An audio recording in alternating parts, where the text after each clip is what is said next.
Good evening. Some more breaking news for you.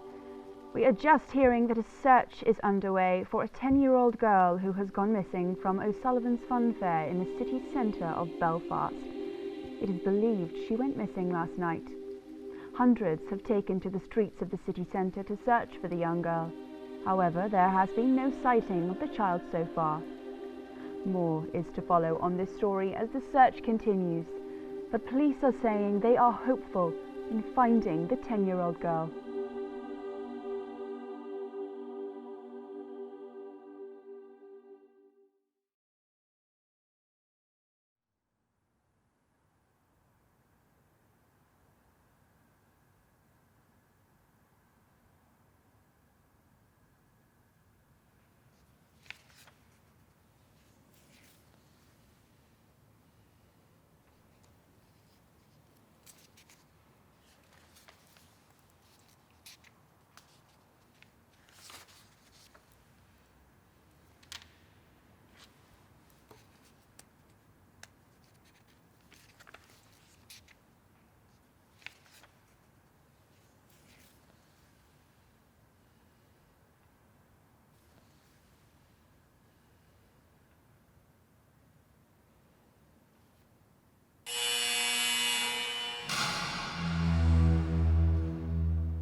Hello, Robert.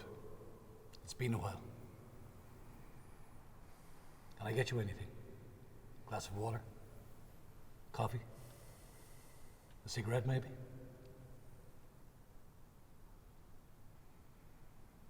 I hear you've been making something of a reputation in here for yourself. Nice to know that some things never change.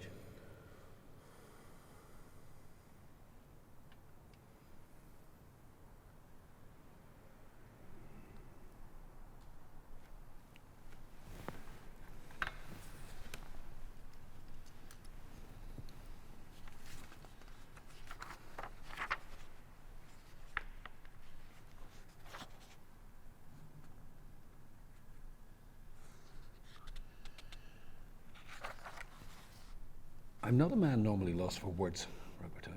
I'm an analyst by nature. I seek the reasons why. I seek answers for the obstacles in life. But this time, I find it difficult to conjure up any sense of hope or even assurance. Instead, I find myself lost in doubt. I'm lost in the translation of where it all went wrong. All throughout my career, Robert, I have always believed that even in the darkest of days, there lies a shimmer of light, of hope. In the same way that a single flame carries with it a shadow of darkness, so a sense of balance, if you will. The belief that stability will be restored and that justice will prevail. That has been my life and my work, Robert. But this case, to think that I was hopeful, that we had a chance. But I was foolish. I was naive to think that even such an outcome could be possible. And as the months wore on, as we dug deeper down that rabbit hole, I could feel the change happening.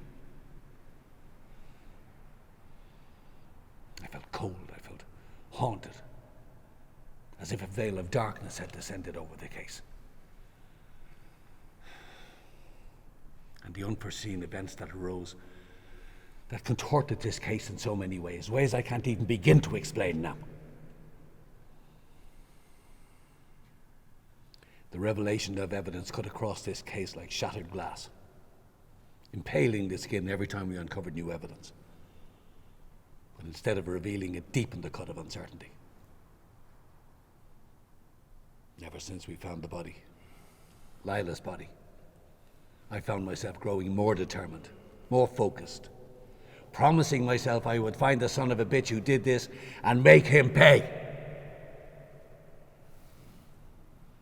The truth is, I was blinded by my own determination and by my own ignorance.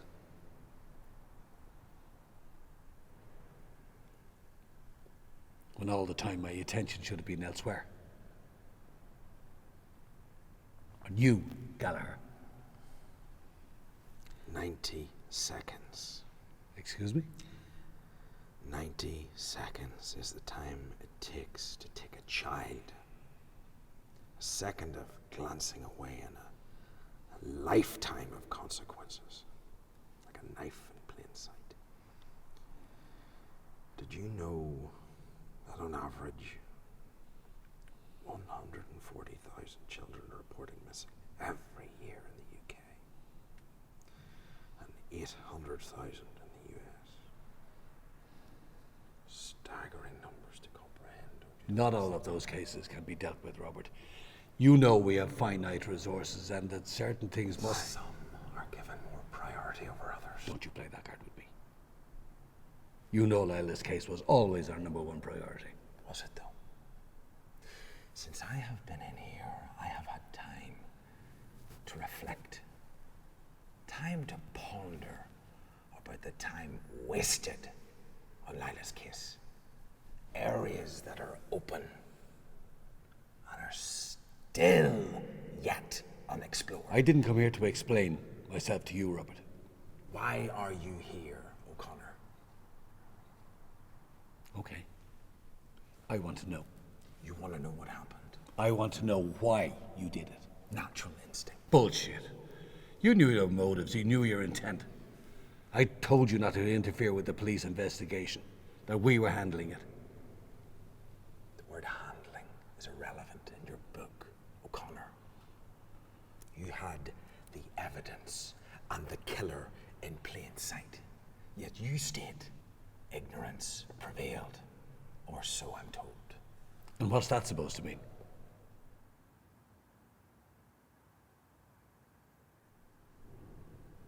You know what, Robert?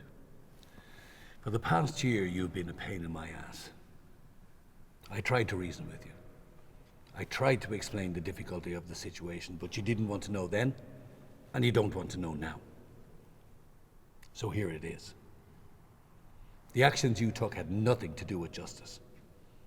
And no matter how hard you tried to justify those actions, you, of all people, Robert, you do not trapeze upon the line of good and evil. Do not lecture me about good and evil. Don't differentiate between the two. Good and evil balance on a fine line. And more than often, evil seeps into good, tainting it, choking its roots. And you stand a prime example of it, Robert. Tell me, what differentiates between you and the scum out there? Careful now, O'Connor. Why? Is it because you don't like what you're hearing? Is it because deep down you know the truth of your own actions? I think deep down you know what you did was wrong. And that you can't bear to live with the fact that two wrongs never make a right. And that you tried to make up for past mistakes for allowing your daughter to be taken from your care. Don't you dare sit there and act like you are above me! You talk about this veil of darkness, this burden! You have no idea what darkness is, or what real pain is. To have your daughter snatched from your side! I carry the burden every day. And I failed her as a man. I failed her as a father! I am no saint, O'Connor. I never claimed to be. But killing the man who raped and murdered my daughter, that is something I will never apologize for. I do not ask for forgiveness from you, nor do I ask for forgiveness from the law. But when I find out that the man who lived across from me was a known predator, I came to you, and I told you, and you didn't want to know, and you still don't want to know! So I had to take matters into my own hands. I made it my moral responsibility to hunt that bastard the way he hunted my Leela. And when my opportunity arose, when the stars aligned,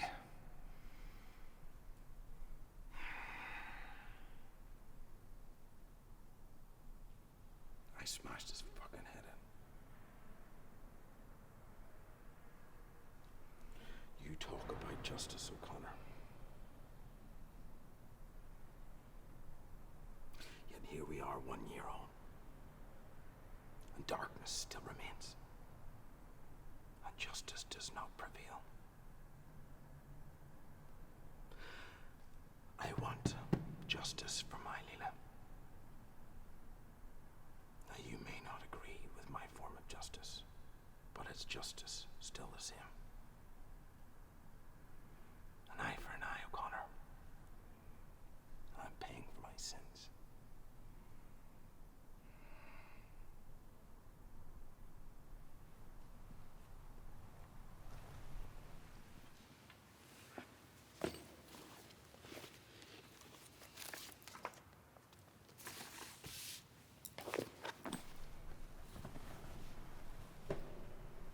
What's this?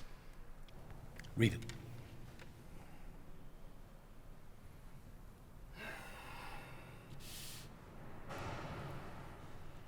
Raymond Brown, the man you claimed kidnapped your daughter. After your little crusade for justice, we had forensic search Mr. Brown's home.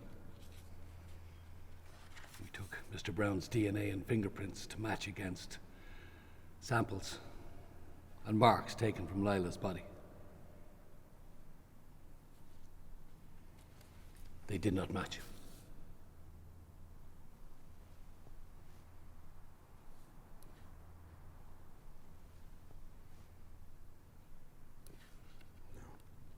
Congratulations, Mr. Gallagher.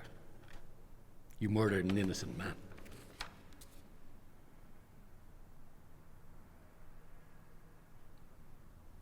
This is why I came here today.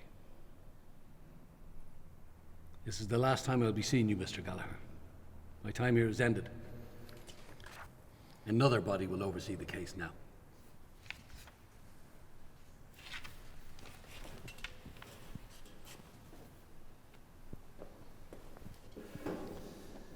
You speak of me not understanding true pain. You're wrong, Mr. Gallagher. I know that pain only too well, and the burden of guilt perching on your shoulders. Because I too lost a son. That's the main reason why I took this case. Because I understand that pain and suffering only too well. But I didn't allow my emotions become my actions, Mr. Gallagher. Because I knew that if I did, if I became woven into your blackness, then there would be no return, no light at the end of the tunnel. Only the pain of your child screaming for justice.